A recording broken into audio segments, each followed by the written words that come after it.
아직은 일반 대중들은 물론이고 기업을 운영하시는 분들조차도 잘 모르시는 분들이 많습니다. 안녕하세요. 행복한 부자가 되고 싶으세요? 이너프입니다. 여러분, 혹시 기업을 운영하고 계신가요? 꼭 큰 기업일 필요는 없습니다. 1인 창업기업도 좋고 스타트업이나 중소기업도 상관없습니다. 사무실이나 사옥을 임차해서 이용하고 계신 분이라면 이 영상을 끝까지 봐주세요. 지금 당장은 아니더라도 언젠가 자기 사업을 하고자 꿈꾸는 분께도 도움이 될 거예요. 일반적으로 투자자들은 돈과 시간 그리고 정보가 많은 반면 실제 사업을 하시는 분들은 돈, 시간, 정보 모두가 부족한 경우가 많아요. 그래서 투자 가치가 있는 부동산들은 항상 투자자들이 선매하고 실사용자들은 이미 오를 대로 오른 가격을 지불하고 투자자들로부터 부동산을 넘겨받게 되죠. 안타깝지만 그게 현실입니다. 그래서 준비했습니다. 이번 영상에서는 창업기업, 중소기업들이 사무실이나 사옥 용도로 사용할 수 있는 지식산업센터에 대해 좀 더 알아보도록 하겠습니다. 구독, 좋아요 눌러주세요. 과거 아파트형 공장이 2010년부터 명칭이 변경되어 지식산업센터가 된 것입니다. 즉 공장 및 산업시설과 근린생활시설 등이 하나의 공간에 입주되어 있는 복합 오피스 빌딩이라고 보시면 됩니다. 벤처기업, 스타트업, 정보통신 분야의 중소 중견기업이 지식산업센터에 주로 입주해 있다고 보시면 됩니다. 지식산업센터가 복합 오피스 빌딩이라면 우리가 흔히 알고 있는 일반 오피스 빌딩과는 무엇이 다를까요? 외형만 봐서는 지식산업센터와 오피스 빌딩을 따로 구분하기가 쉽지 않습니다. 하지만 그 속을 들여다보면 엄연히 차이가 있어요. 대부분 오피스 빌딩은 상업지역에 위치해 있기 때문에 높은 지대로 인해 분양가, 임대료 등이 고가입니다. 그래서 대기업들이 주로 사옥으로 사용하고 있죠. 일반적으로 임대료 항목을 낮추기 위해 관리비 항목을 높게 책정하는 경우가 많습니다. 그래서 대형 오피스 빌딩의 경우 평당 관리비가 상상을 초월합니다. 반대로 최근 각광받고 있는 지식산업센터의 경우 중공업 지역에 위치하고 있어 분양가, 임대료 등이 상대적으로 저렴한 편입니다. 아파트와 같은 집합건물 형태로 각 호실별로 구분 소유되어 있죠. 따라서 창업기업 혹은 중소중견기업들이 실제로 매입 또는 임차해서 사무실을 사용할 수 있습니다. 관리비도 평당 3에서 4,000원 정도 내외로 일반 오피스 빌딩 대비 5분의 1 정도로 매우 저렴한 수준입니다. 쾌적하고 편리한 반면 유지비가 저렴해서 지금도 강남이나 기타 업무지구에서 국가산업단지 지식산업센터로 많이 유입되는 추세입니다. 서울시는 2025년까지 지벨리 상주 근무 인원을 25만 명까지 늘리는 것을 목표로 하고 있습니다. 2019년 현재 17만 명의 근로자들이 이곳에서 근무 중입니다. 아직도 잘 이해되시지 않는 분들이 많으시죠? 생소한 개념이라 원론적인 설명만으로는 이해하기가 쉽지 않습니다. 이해를 돕기 위해 우리가 잘 알고 있는 주택과 비교해서 설명드려 보도록 하겠습니다. 사업하시는 분들이 사옥 마련의 꿈을 갖고 계신 것처럼 우리는 대부분 내 집 마련의 꿈을 갖고 살아가죠. 부모님으로부터 도움을 받을 수 있는 분이나 경제적 여력이 있으신 분들은 처음부터 집을 장만하겠지만 대부분은 전세 또는 월세로 결혼 생활을 시작하게 됩니다. 그런데 집을 장만해서 시작한 쪽과 전세 혹은 월세로 시작한 쪽의 자산 가치는 시간이 지날수록 극적으로 벌어지게 되죠. 주위에 나보다 연봉도 적으면서 집 한 채 있다는 이유로 훨씬 풍족한 생활을 하고 있는 친구 한두 명쯤 있지 않으세요? 그나마 다행인 것은 주택시장에는 전세라는 제도가 있다는 것입니다. 그래서 통계 자료를 보면 선진국 중에서 주택거주 비용 측면에서 우리나라는 항상 가장 저렴한 나라로 꼽힙니다. 하지만 만약 전세가 아니라 월세로 거주한다면 이야기는 달라집니다. 부담이 클 수밖에 없습니다. 그런데 사무실 등 상업시설들은 전세가 없어요. 월세로 임차료를 지급하는 것이 일반적입니다. 자산의 증식은 고사하고 비용만 기하급수적으로 늘어나는 구조예요. 내가 살 집을 월세로 임차해서 사용한다고 가정해보세요. 어떻게 돈을 모을 수 있겠습니까?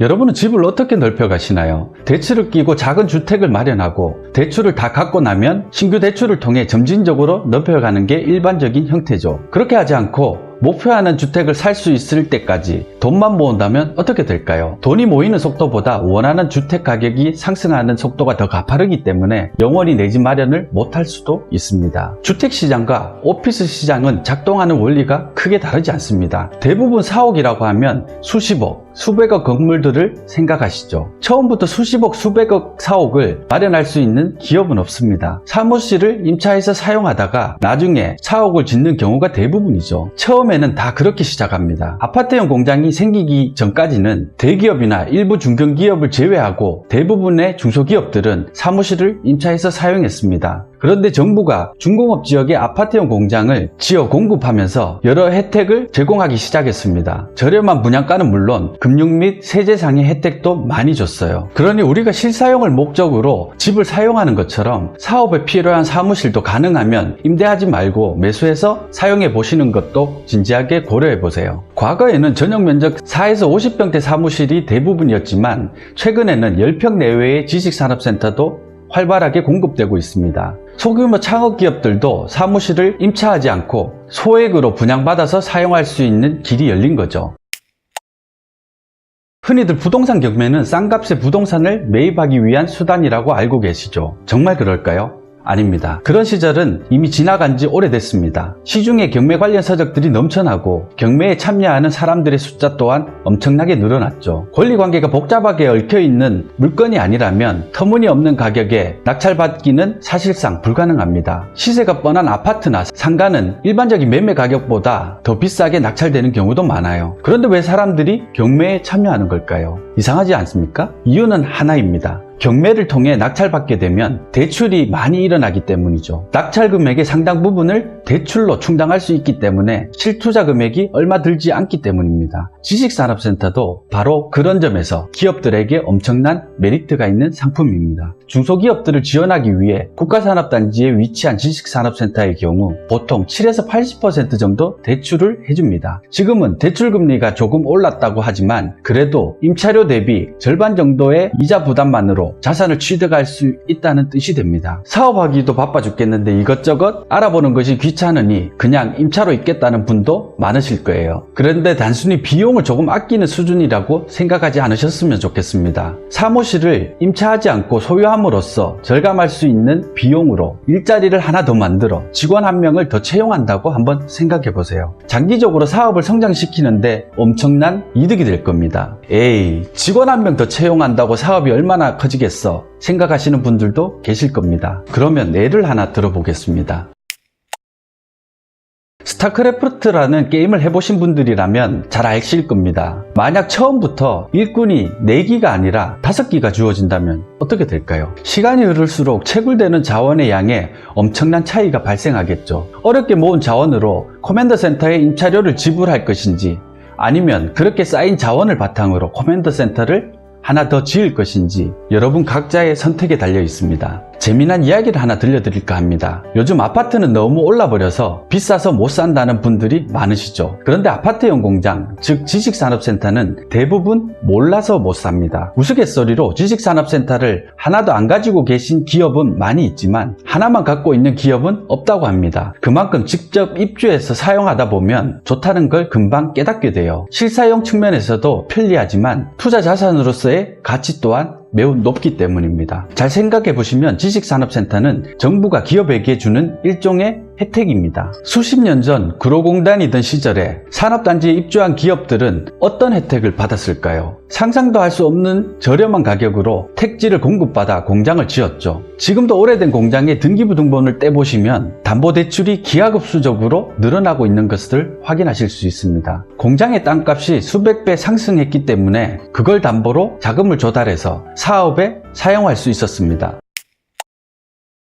아파트는 우리 모두가 아는 확실한 인기 상품이죠. 인기가 있다 보니 가격이 실제 가치보다 절대 저렴해질 수 없습니다. 모두가 원하는 물건을 굳이 싼 가격에 팔 필요가 없잖아요. 반면 지식산업센터는 어떤가요? 아직은 일반 대중들은 물론이고 기업을 운영하시는 분들조차도 잘 모르시는 분들이 많습니다. 지금은 지식산업센터로 명칭이 바뀌었지만 얼마 전까지만 해도 아파트형 공장이라는 이름이었죠. 그래서 좀 제조업 느낌이 강했습니다. 이것도 지식산업센터가 저평가된 하나의 원인이었어요. 과거 상암동의 난지도는 쓰레기 매립장이라는 이미지가 강했죠. 지금 상암동이라고 하면 디지털 미디어 시티가 위치해 있고 살기 좋은 주거지라는 인식이 강하지만 1980년대까지만 해도 난지도가 떠오르는 참 못 사는 동네에 불과했습니다. 마찬가지로 지금 서울 디지털 단지가 위치해 있는 구로와 가리봉 일대도 과거에는 섬유 공장들이 밀집해 있는 못 사는 동네로 기억하시는 분들이 많으실 겁니다. 혹시 최근에 의류 쇼핑몰로 유명한 마리오 아울렛에 와보신 적 있으신가요? 변화된 모습에 깜짝 놀라지 않으셨나요? 마리오 아울렛을 주변으로 해서 안양천까지 이어져 있는 오피스 빌딩들이 전부 지식산업센터입니다. 과거 낡은 공장들이 있던 이곳이 지금은 빌딩 숲으로 바뀌었죠. 지금도 여기저기서 크레인들이 올라가고 있습니다. 아파트형 공장이라는 이름도 첨단 정보통신, IT 산업의 이미지에 걸맞게 지식산업센터로 명칭이 바뀌었습니다. 가격이 저렴하다고 하는데 별로 감이 오지 않은 분들이 많으시죠. 아파트들은 평당 2천만 원이 넘어가죠. 강남 지역은 5천만 원을 훌쩍 넘어섰습니다. 그런데 지벨리 내에 있는 지식산업센터 빌딩은 많이 올라서 이제 겨우 평당 7에서 900만 원 선입니다. 아직도 엄청나게 저렴하죠. 아직까지도 사무실은 당연히 임대해서 쓰는 것으로 알고 계신 분들이 많아 참 안타깝습니다. 그도 그럴 것이 일반 오피스 빌딩의 가격은 소규모 기업들이 엄두도 낼 수 없을 정도로 높았기 때문입니다. 하지만 지식산업센터가 보급되면서 사무실도 아파트처럼 개별적으로 소유하고 사용할 수 있게 되어 고정비를 크게 줄일 수 있는 길이 열린 것입니다. 결론입니다. 구독, 좋아요 눌러주세요. 만약 사업체를 임대해서 사용하고 계신 분이라면 국가산업단지의 지식산업센터를 분양받아 보는 것도 한번 고려해 보시는 것이 좋습니다. 초기 투자 금액은 분양가의 2에서 30% 정도 선입니다. 전용 면적 1, 20평대 소형 사무실에서부터 수백 평대 사무실까지 다양하게 공급되고 있습니다. 한 가지 팁을 드리자면 지금 당장 필요한 면적보다 3에서 5년 후를 고려하셔서 조금 더 큰 평수를 분양받으시는 것이 유리합니다. 취등록세를 감면받은 이후 5년 이내에 매도했을 경우 감면받은 취등록세를 토해내야 되기 때문입니다. 사업이 확장될 것을 감안하셔서 처음부터 좀 더 여유 있는 면적으로 분양받으시면 좋습니다. 최근 지식산업센터의 인기를 반영하여 공급량이 크게 늘고 있습니다. 공급 증가는 단기적으로 임대 사업을 하시는 분들께는 악재가 될 수 있지만 실사용 기업들에게는 오히려 호재일 수 있습니다. 매매가나 임대가가 안정적일 수 있기 때문이죠. 오늘 영상은 이것으로 마치겠습니다. 여러분 행복한 부자 되세요. 고맙습니다.